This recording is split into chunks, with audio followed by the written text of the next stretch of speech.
का आज का कार्यक्रम सीएम धामी ने किया वाहनों का फ्लैग ऑफ। सरकार की लोक कल्याणकारी योजनाओं नीतियों के प्रचार वाहनों का किया फ्लैग ऑफ। नीतियों के प्रचार वाहनों का किया गया फ्लैग ऑफ। अब से कुछ ही देर में भाजपा मुख्यालय जाएंगे धामी। 11 बजे महाराणा प्रताप स्पोर्ट्स कॉलेज जाएंगे मुख्यमंत्री धामी। राज्य स्तरीय खेल महाकुंभ 2021 का करेंगे उद्घाटन। 12:30 पर आईटीटीडी सभागार में दुग्ध विकास आयोजित होने वाले कार्यक्रम में सीएम करेंगे शिरकत। दोपहर 2 बजे भाजपा मुख्यालय पहुंचेंगे मुख्यमंत्री धामी। 5:15 पर मुख्यमंत्री अग्रवाल योजना आवास 7 बजे तक निपटाएंगे अपना शासकीय कार्य। 7 बजे विधानमंडल की बैठक में होंगे शामिल मुख्यमंत्री धामी। 8 से रात 10 बजे तक निपटाएंगे अपना शासकीय कार्य। 7 बजे विधानमंडल की बैठक में होंगे शामिल। 8 से रात 10 बजे तक निपटाएंगे अपना शासकीय कार्य। मुख्यमंत्री धामी का आज का कार्यक्रम। सीएम धामी ने किया वाहनों का फ्लैग ऑफ। सरकार की लोक कल्याणकारी योजनाओं का फ्लैग ऑफ किया गया।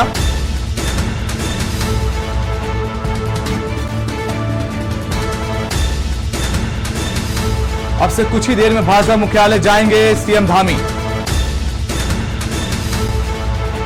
11 बजे महाराणा प्रताप स्पोर्ट्स कॉलेज जाएंगे मुख्यमंत्री धामी। और इसी खबर पे हमारी संवाददाता हिना जुड़ चुकी है। हिना, जिस तरह से लगातार ताबड़तोड़ दौरे हैं सीएम धामी के उत्तराखंड में, और स्पोर्ट्स क्लब जाएंगे, फिर बीजेपी कार्यालय जाएंगे, उसके बाद अपना शासकीय कार्य भी पूरा करेंगे। ताबड़तोड़ दौरे कर रहे हैं चुनाव से पहले। जी हाँ, बिल्कुल विवेक, जिस तरह से अब कम ही वक्त बचा है भारतीय जनता पार्टी के पास, और इसीलिए जो है अब यहाँ पर लगातार एक्टिव मोड में नजर आ रहे हैं मुख्यमंत्री पुष्कर सिंह धामी। लगातार दौरे कर रहे हैं पूरे राज्य भर के। और आज की अगर बात करें तो आज देहरादून में ही उनके कई सारे कार्यक्रम होने वाले हैं। और सुबह 8:40 से ही 8:30 बजे से ही करीब इनके कार्यक्रम की शुरुआत हो चुकी है। सुबह जो लोक कल्याणकारी योजनाओं को लेकर जो है जितनी भी सरकार की तरफ से, राज्य सरकार हो चाहे केंद्र सरकार हो, इनकी तरफ से जितनी भी जनता के लिए जो भी अब तक की योजनाएं नीतियां लागू की गई हैं, जिससे जनता को जो है फायदा हुआ है, तो उसके प्रचार वाहनों को आज सुबह ही फ्लैग ऑफ कर रवाना कर दिया गया है। मुख्यमंत्री पुष्कर सिंह धामी ने फ्लैग ऑफ किया था। इसके बाद अभी जो है वो भाजपा मुख्यालय में मौजूद है मुख्यमंत्री पुष्कर सिंह धामी, और यहाँ पर जो है बैठक चल रही है जो कि आगामी चुनाव को लेकर हो रही है। वहीं अगर बात करें 11 बजे की, तो 11 बजे महाराणा प्रताप स्पोर्ट्स कॉलेज है देहरादून का, यहाँ पर हिना, मैं बीच में रोकना चाहूंगा आपको। हिना, ये जो बैठक है इसमें मुख्यमंत्री पुष्कर सिंह धामी के अलावा और कई जो बीजेपी के दिग्गज है, नेता है, क्या वो भी मौजूद है इसमें? जी हाँ, बिल्कुल विवेक, यहाँ पर भाजपा के प्रदेश अध्यक्ष मदन कौशिक मौजूद है, और इसके अलावा कई सारे जो विधायकगण हैं वो मौजूद है, और कई सारे बड़े दिग्गज नेता यहाँ पर भाजपा के मौजूद हैं, जो कि आगामी चुनाव की तैयारियों को लेकर यहाँ पर चर्चा हो रही है। जी हिना, जिस तरह से आज नुक्कड़ नाटक का आयोजन किया गया, उसके तहत योजनाओं को बताया गया मुख्यमंत्री धामी के सामने, क्या युवाओं को कितना इसमें अवसर मिलने वाला है? क्योंकि नियुक्तियां भी निकलने वाली है। जिस तरह से नुक्कड़ नाटक में बताया जा रहा था कि बहुत सारी नियुक्तियां भी निकलने वाली है और युवाओं को रोजगार भी मिलने वाला है।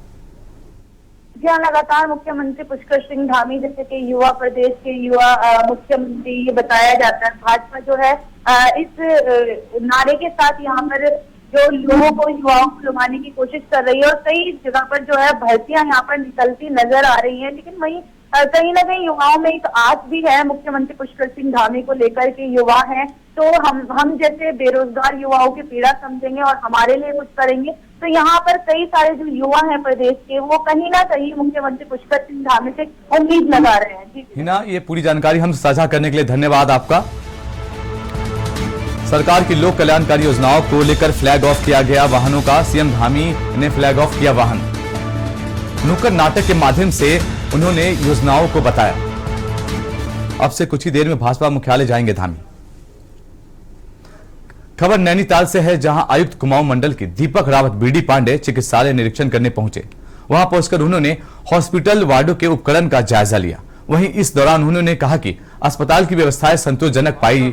साथ ही अस्पताल प्रांगण में स्थित जैन औषधि केंद्र का भी निरीक्षण किया, जिसमें पाया कि सभी प्रकार के औषधियों का स्टॉक उपलब्ध कराया गया है। इसके साथ उन्होंने निर्देश दिया कि इन उपलब्धियों को जल्द से जल्द यहां पर लगाया जाए। इमरजेंसी और आपदा जैसी स्थितियों से निपटने हेतु समय से तैयार रहे, कहा कि ताकि आपातकालीन व आपदा जैसे हालातों में पीड़ितों को किसी भी प्रकार की दिक्कतों का सामना न करना पड़े।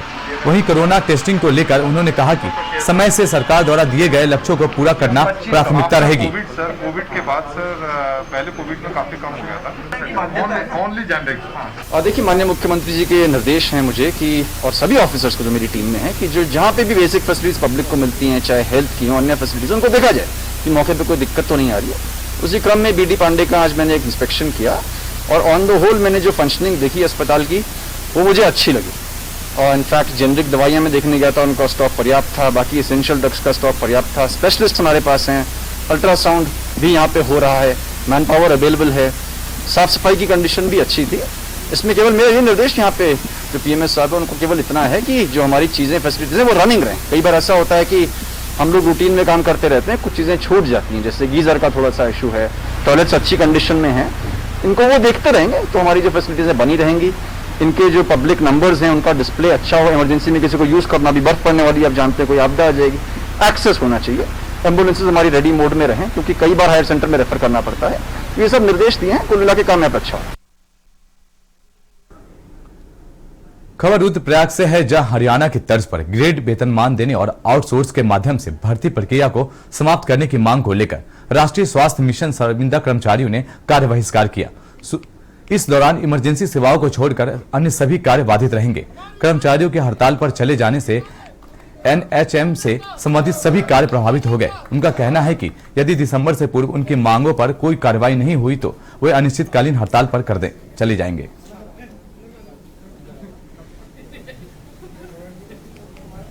से राष्ट्रीय स्वास्थ्य मिशन के समस्त कर्मचारी कार्य बहिष्कार पर हैं और जनपद रुद्रप्रयाग में हमारे 3 ब्लॉक और डिस्ट्रिक्ट मुख्यालय, जो हमारा जनपद मुख्यालय है, यहाँ के सभी कार्मिक कार्य बहिष्कार पर हैं। और ये जो मांगों के संबंध में हमने सरकार को बार बार अवगत कराया है और इससे पहले हमारे 7 दिन का होम आइसोलेशन भी रहा है और कुछ दिन पहले हमने 1 दिन का सचिवालय घेराव भी किया था, तो उस पर भी सकारात्मक सरकार की तरफ से कोई निर्णय नहीं आए हैं। हमारी 2 सूत्रीय मांगे हैं।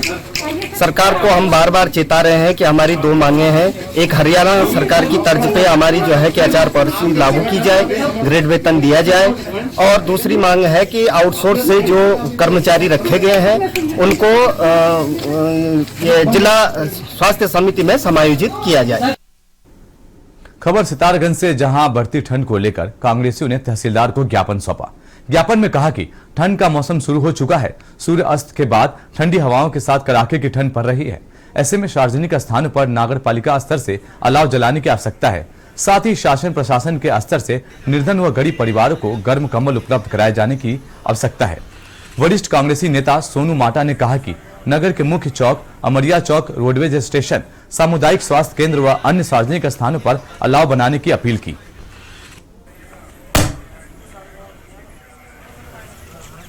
टीम ने सितारगंज की श्रीमती तहसीलदार महोदय को ये ज्ञापन सौंपा गया है कि ठंड के दिन, आप जानते हैं कि ठंड का प्रकोप दिन ब दिन बढ़ते जा रहा है, जिसमें यहाँ पे शासन प्रशासन के द्वारा जो हमारे सितारगंज नगर पालिका के वार्ड हैं, वहाँ पे गरीब लोगों को, जो असमर्थ लोग हैं, जो समर्थ नहीं है, उनमें प्रशासन के द्वारा कंबल वितरण का कार्य किया जाए।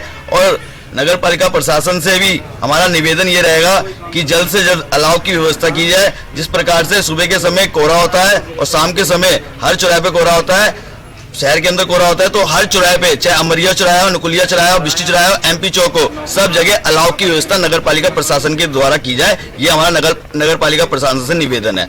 और कंबल वितरण का कार्य भी शासन प्रशासन द्वारा शीघ्र से शीघ्र शुरू किया जाए। नगर का क्षेत्र है, ग्रामीण क्षेत्र और नगर क्षेत्र है, इसमें जगह जगह अभी क्योंकि ठंड का मौसम शुरू हो चुका है, तो हम ये जो है तहसीलदार महोदया से मांग करने आए हैं अपने कांग्रेस के माध्यम से ज्ञापन देके पार्टी की तरफ से कि सार्वजनिक स्थान जहाँ भी हैं उनको जो है वहाँ पे अलाव जलाए जाए, और साथ ही जो ग्रामीण क्षेत्र है वहाँ भी देख के उसको चिन्हित करके वहाँ भी गाँव जो है अलाव जलाए जाए जहाँ ज़रूरत है इसकी। और इसके अलावा जो गरीब लोग हैं, निर्धन परिवार के लोग हैं जो कि ठंड में ठिठुरते हैं और जो कि कहीं ना कहीं बीमार भी पड़ जाते हैं, तो उनको इस समय गर्म कंबलों की आवश्यकता है। और मैं ये जानता हूँ कि हर साल जो है शासन प्रशासन के स्तर से गरीबों को कंबल वितरित किए जाते हैं, तो उस तरीके के प्रक्रिया के तहत अब भी जो है इन लोगों को, गरीबों को और निर्धनों को जो है कंबल मुफ्त में जो है उपलब्ध कराया जाए ताकि वो ठंड से बच सकें और उनके जीवन बचाए। खबर नैनीताल से, जहां स्टाफ हाउस में 35 वर्षीय महिला का बाथरूम के अंदर फांसी से लटका शव मिलने से हड़कंप मच गया। आपको बता दें कि जानकारी के अनुसार नगर के मल्ली ताल स्टाफ हाउस क्षेत्र में करीब 35 वर्षीय विवाहिता अपने घर में फंदे पर लटकी हुई मिली। वहीं सूचना परिजनों ने मल्ली ताल को कोतवाली को दी। साथ ही सूचना पर मौके पर पहुंची पुलिस ने शव को फंदे से उतारकर शव का पंचनामा कर पोस्टमार्टम के लिए भेज दिया। ये हमें सुबह एक सूचना प्राप्त हुई कि 7 नंबर में एक किसी महिला ने सुसाइड कर लिया है, तो उस पर हमारी टीम, पुलिस टीम वहाँ पे गई है। वहाँ पे उसके द्वारा जांच की गई है तथा वहाँ पे जो है प्रथम दृष्टया सुसाइड का मामला है, तो उसका पंचायतनामा भर के पोस्टमार्टम के लिए भेजी गई है। और जैसे भी पोस्टमार्टम रिपोर्ट के बाद जो भी आई कार्रवाई होगी और उसके परिजन जो भी तहरीर देंगे उसके आधार पर कार्रवाई की जाएगी। सर क्या माना जा रहा है, किस तरह से? देखिए उसमें हैंगिंग का मामला है, हैंगिंग की गई है और उसमें जैसा भी मामला होगा वो आगे जांच में आएगा, उसके बाद कार्रवाई करेंगे। सशस्त्र सेना झंडा दिवस के अवसर पर मुख्यमंत्री आवास में सैनिक कल्याण एवं पुनर्निर्माण निदेशालय के उप निदेशक कर्नल MS जोधा एवं कर्नल BS रावत ने मुख्यमंत्री पुष्कर सिंह धामी को फ्लैग कराया। मुख्यमंत्री ने कहा कि देश की रक्षा हेतु सदैव तत्पर रहने वाले अपने वीर सैनिकों पर हमें गर्व है।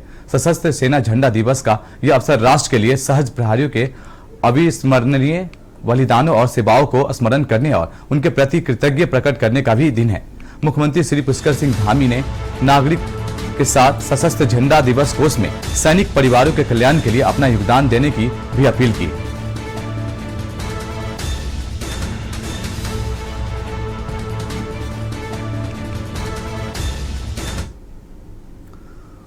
उत्तराखंड उच्च न्यायालय ने आप पार्टी द्वारा सरकार बनने पर जनता को 300 यूनिट बिजली फ्री देने का मिस्ड कॉल के जरिए रजिस्ट्रेशन कराए जाने को लेकर दायरा जनहित याचिका पर सुनवाई हुई है।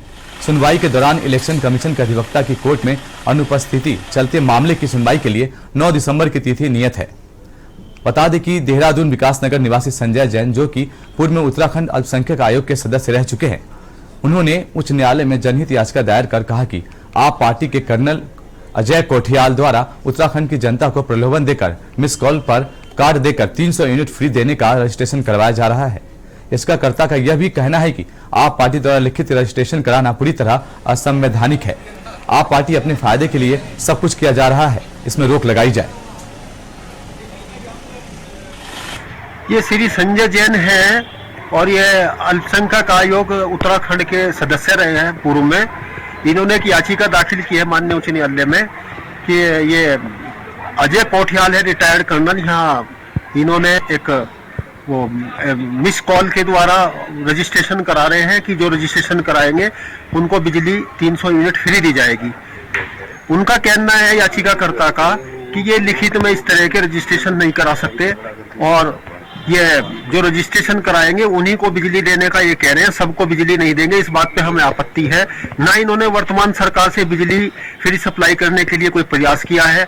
याचिकाकर्ता फ्री बिजली सप्लाई करने के खिलाफ नहीं है, लेकिन जिस तरीके से वोट लेने के लिए याचिकाकर्ता का कहना है ये रजिस्ट्रेशन करा रहे हैं, ये रिप्रेजेंटेटिव ऑफ पीपल एक्ट की धारा 123 के अंतर्गत भ्रष्ट आचरण है। खबर बेरीनाग से है, जहां विकास खंड सभागार में SDM सुंदर सिंह की अध्यक्षता में तहसील दिवस का आयोजन किया गया, जिसमें लंबे समय खस्ताहाल बेरीनाग खितौली मोटर मार्ग ठीक न होने की सामाजिक कार्यकर्ता प्रमोद धड़ियाल ने शिकायत की। एसडीएम सुंदर सिंह ने पीएमजीएसवाई अधिशासी अभियंता से ठेकेदार के खिलाफ रिपोर्ट दर्ज करने के आदेश दिए। काली विनायक हजती मोटर मार्ग पिछले 2 वर्ष से खस्ताहाल होने के कारण मार्ग में दुर्घटना होने की शिकायत क्षेत्र पंचायत सदस्य चारू पंत ने की। तहसील दिवस में भी विभिन्न विभागों के अधिकारी मौजूद रहे।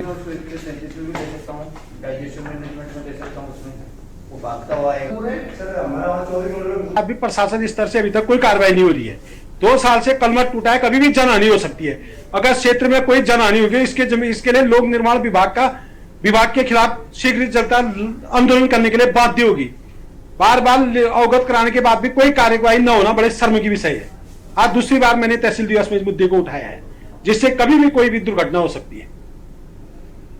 खबर सितारगंज से है, जहां सामुदायिक स्वास्थ्य कर्मियों ने अपनी 2 सूत्रीय मांगों को लेकर सितारगंज सामुदायिक स्वास्थ्य केंद्र के चिकित्सा अधीक्षक राजेश आर्य को ज्ञापन सौंपा।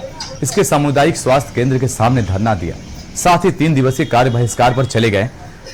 NHM और आउटसोर्स कर्मियों की मांग है कि NHM के कर्मियों का वेतन ग्रेड पे हरियाणा की तर्ज पर किया जाए।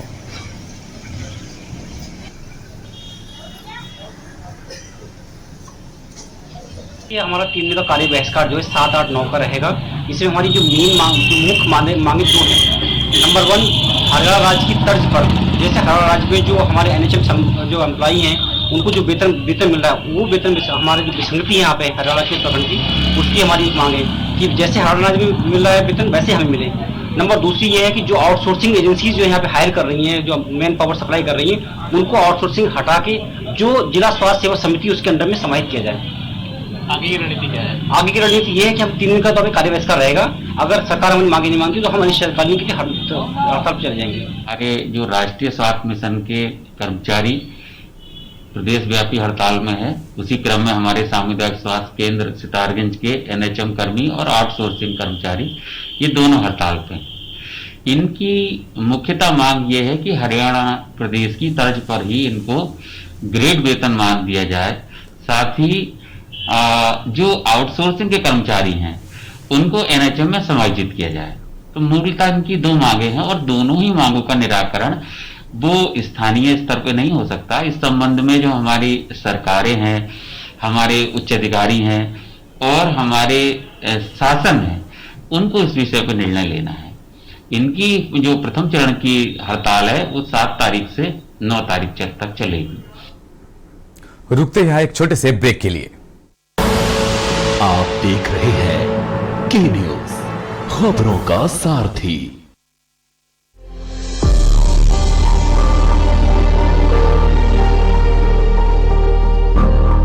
मैं चरणवीर सिंह चन्नी ईश्वर की सौंप खुदा हाँ कि मैं कानून द्वारा स्थापित भारतीय संविधान के प्रति सच्ची श्रद्धा और निष्ठा रखांगा। नहीं जरिया गया जिन्हां तो उन्हां कई पापड़ वेले ने हथ मसले बैठे रहे मौके दी तलाश च, जो पहला भी वेले सी ते हुण भी वेले ने। उन्हां कोई ता हील हुज्जत करनी होई, कुछ ता करिए जिस नाल होवे बदखोई। असीं कम्मां च लगे रहे, कम्मां दा हिस्सा बनदे रहे। तो अज इस शुभ दिन ते तुहानू नौकरियां दित्तियां जा रही हैं। मैं तुहानू सारिआं नू, तुहाडे परिवारां नू बहुत बहुत मुबारकबाद देना।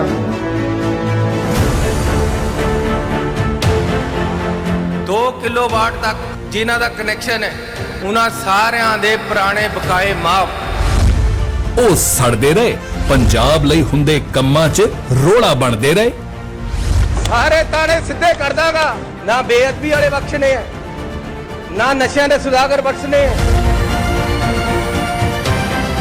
जो भी कर सकदे हो करदे रहो, हत्थां ते हथ रख मलदे रहो। गल ये है कि भी जेड़े कहंदे सी भी इन्हें क्या करना है, हुण वो सोचा च पए भी असीं क्या करिए। जानदे ने सब लोग, ओ बच्चे नहीं, परखणगे सब नू जो दिल दे सच्चे नहीं। या अल्लाह चन्नी दोबारा चीफ मिनिस्टर बने। सबसे पूछ लो। मैं भी कहता हूँ या अल्लाह पाक हमारे चन्नी साहब को दोबारा चीफ मिनिस्टर बना, दुनिया की कोई ताकत हरा ना सके। ਪਹਿਲਾਂ ਯਾਨੀ ਕਿ ਚੰਡੀਗੜ੍ਹ ਦੇ ਵਿੱਚ ਘੱਟੋ ਘੱਟ ਆਪਣਾ 7 ਤੋਂ 8 ਰੁਪਏ ਦਾ ਤੇਲ ਦਾ ਫਰਕ ਹੁੰਦਾ ਸੀਗਾ ਪੈਟਰੋਲ ਦਾ। ਚੰਡੀਗੜ੍ਹ ਜਾਂਦੇ ਸੀਗੇ ਪਵਾਉਣ, ਹੁਣ ਲੋਕਲ ਹੈਗੇ ਆ ਤੇ ਲੋਕਲ ਪਵਾਉਣਗੇ ਤੇ ਬੈਨੀਫਿਟ ਹੀ ਹੈ, ਟਾਈਮ ਦਾ ਵੀ ਤੇ ਮਨੀ ਦਾ ਵੀ। ਮੈਂ ਤਾਂ ਖੜਿਆ ਰਹਾਂਗਾ ਜਨਤਾ ਦੇ ਨਾਲ। मैं गरीब हो सकता है, गरीब परिवार जो हो सकता है, लेकिन कमजोर नहीं है। जो भी मसले है ये जड़ा ਸਿੰਘਾਂ ਨੂੰ ਹੱਥ ਪਿਆ ਨਾ, ਇੰਨਾ ਤਕੜਾ ਪਾ ਕੇ ਪੰਜਾਬ ਦੇ ਮਸਲੇ ਹੱਲ ਕਰਾਂਗਾ ਤੇ ਘਰ ਘਰ ਦੇ ਵਿੱਚ ਲੋਕ ਕਹਿਣਗੇ ਘਰ ਘਰ ਦੇ ਵਿੱਚ ਚੱਲੀ ਗੱਲ, ਚੰਨੀ ਕਰਦਾ ਮਸਲੇ ਹੱਲ, ਸਾਰੇ ਮਸਲੇ ਹੱਲ ਕਰਾਂਗੇ। ਹਰ ਪਰਖ ਤੇ ਖਰਾ ਉਤਰਾਂਗਾ। ਤਕੜੇ ਹੋ ਕੇ ਕੰਮ ਕਰਾਂਗੇ ਜਿੰਨੇ ਦਿਨ ਮਿਲੇ ਐ। ਅਗਲਿਆਂ ਦਾ ਕੋਈ ਚੋਹ ਵੀ ਹੈ ਨਹੀਂ, ਨਾ ਮੈਨੂੰ ਉਮੀਦ ਕੋਈ ਸੀ, ਨਾ ਮੈਂ ਇਹਦੇ ਵਾਸਤੇ ਲੜਿਆ ਸੀ। ਇਹ ਤਾਂ ਮੁੱਦਿਆਂ ਵਾਸਤੇ ਲੜ ਰਹੀ ਸੀ ਕਿ ਹੱਲ ਕਰ ਦੋ। ਐਸੀ ਮਸਲਾ ਕੋਈ ਨਹੀਂ ਛੱਡਣਾ, ਨਾ ਹੀ ਮਸਲਾ ਕੋਈ ਛੱਡਿਆ। ਅੱਖਾਂ 'ਚ ਅੱਖਾਂ ਪਾ ਕੇ ਮਿਲਾਂਗਾ, ਕੰਮ ਕੀਤੇ ਨੇ ਤੇ ਕੰਮ ਕਰਾਂਗਾ। पर ये दिल है कि चख रहा है उन्हीं अल्फाजों का नूर नूर और नूर नूर और नूर नूर और दूर कितना भी जाओ, इस जुबान से दूर ना जा पाओगे। जुमर बोलो जुबान केसरी। आप देख रहे हैं के न्यूज खबरों। ब्रेक के बाद स्वागत है आपका खबर उत्तराखंड में। खबर देहरादून से आ रही है, जहां भाजपा मुख्यालय में बैठक। मुख्यमंत्री पुष्कर सिंह धामी मौजूद है इस बैठक में। प्रदेश अध्यक्ष मदन कौशिक बैठक में मौजूद। संगठन महामंत्री अजय कुमार बैठक में मौजूद। भाजपा मुख्यालय में बैठक शुरू।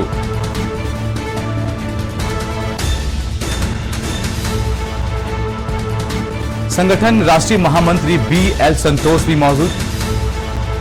आगामी विधानसभा चुनाव की रणनीतियों पर हो रही है चर्चा। राज्य में संगठन की नब्ज टटोलने पहुंचे राष्ट्रीय संगठन महामंत्री। भाजपा मुख्यालय में बैठक शुरू। मुख्यमंत्री पुष्कर सिंह धामी भी मौजूद है इस बैठक में। प्रदेश अध्यक्ष मदन कौशिक भी बैठक में मौजूद।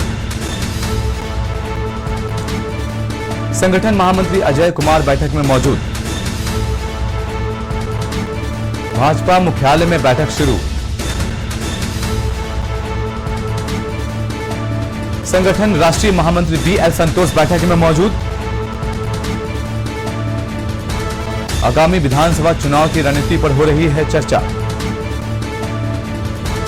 राज्य में संगठन की नब्ज टटोलने पहुंचे राष्ट्रीय संगठन महामंत्री।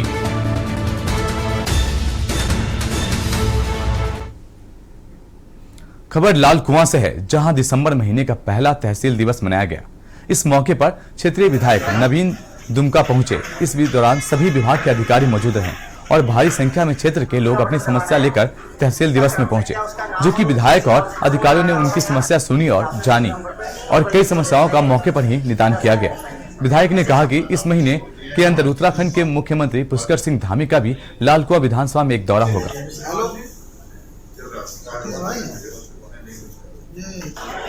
के तौर पर लाल कुआं विधानसभा के लिए कार्यक्रम मांग रखा है। एक उनकी यात्रा भी चल रही है। अब दोनों में से जो पहले मिल जाएगा, संभवतः 15 के आसपास कुछ न कुछ कार्यक्रम मिलेगा। तहसील दिवस में मैं जब से विधायक बना हूँ, केवल कोविड पीरियड को छोड़ करके हमेशा बैठता हूँ। सामान्य यहाँ पर बहुत गरीब लोगों की राशन कार्ड संबंधी, लेबर कार्ड संबंधी, प्रमाण पत्र संबंधी और थोड़ी बहुत जो है राजस्व क्षेत्र से भूमि संबंधी समस्याएं आती हैं। लगभग क्योंकि हम व्यक्तिगत तौर पर भी लोगों को जानते हैं, इसलिए कोशिश करते हैं कि तहसील के मार्फत भी और जरूरत पड़े तो व्यक्तिगत फोन करके भी उनका समाधान करें। कुल मिला के यहाँ का तहसील दिवस, यद्यपि आज बहुत सारे अधिकारी नहीं आए थे, लेकिन टेलीफोन पर वार्ता के बाद उन सब ने ये तय कर लिया कि जो प्रार्थना पत्र उनके पास जाएंगे उसमें वो तहसील को तो सूचना करेंगे, व्यक्तिगत तौर पर मेरे को भी बताएंगे कि उसमें क्या कार्रवाई हुई है। इसलिए तहसील दिवस हमारा सफल रहा है।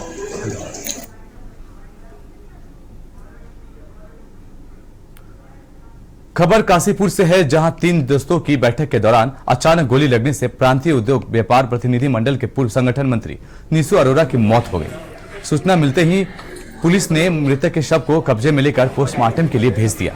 हालांकि पुलिस ने मृतक के 2 दोस्तों से पूछताछ के लिए हिरासत में लिया है।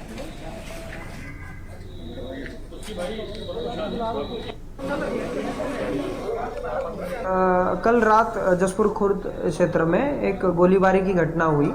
कहा जा रहा है कि वो गोलीबारी कोई इंटेंशनल ना होते हुए हवाई फायर के जोश में हुई है और वो एक एक्सीडेंटल फायर है। बट पुलिस द्वारा बॉडी को रिकवर करके पोस्टमार्टम भेजा गया है। पोस्टमार्टम की कार्रवाई अभी प्रचलित चल रही है। परिजनों द्वारा तहरीर दी जा रही है, उसके बेस पे मुकदमा दर्ज होकर अग्रिम कार्रवाई की जाएगी। इसमें अभी तक की सूचना के अनुसार कोई हत्या या वैसा मामला सामने नहीं आ रहा है। ये 2 दोस्तों के बीच की एक घटना बताई जा रही है। फिर भी इन्वेस्टिगेशन होगी, इन्वेस्टिगेशन के पश्चात ही किसी की गिरफ्तारी इसमें नहीं हुई है। बट पूछताछ हेतु वहां मौके पर प्रेजेंट लोगों को पुलिस ने पूछताछ हेतु कब्जे में लिया है। फिलहाल खबर उत्तराखंड में इतना ही। मुझे दीजिए इजाजत। देखते रहिए के न्यूज इंडिया।